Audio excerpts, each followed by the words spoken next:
Hi అండి. ఇదొచ్చేసి గోంగూర chicken అనమాట. మీలో ఆల్రెడీ అందరూ చేసే ఉంటారు. బట్ ఇది ఇంకొంచెం డిఫరెంట్‌గా చేశాను. ఒకసారి ట్రై చేయండి, చాలా బావుంటుంది.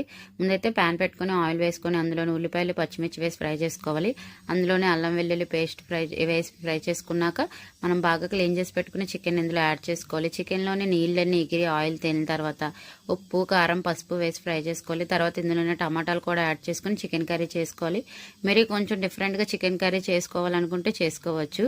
ఇది ఇలా అవుతుండగానే పక్కన మనం ప్యాన్ పెట్టుకుని అందులో ఆయిల్ వేసుకొని వెల్లుల్లి, జీలకర్ర, ఎండుమిర్చి, కరివేపాకు వేసుకున్నాక మనం ఇందులోని పచ్చిమిర్చి వేసి ఉడికించుకొని గోంగూరను యాడ్ చేసుకోవాలి.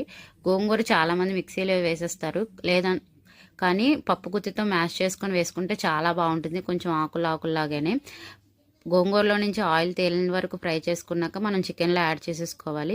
ఈ గోంగూర ఫ్లేవర్ చికెన్కి పట్టిన వరకు ఇది కూడా ఒక 5 నిమిషాలు ఫ్రై చేసుకున్నాక స్టవ్ ఆఫ్ చేసేసుకోవడమే. చాలా బాగుంటుంది. తప్పకుండా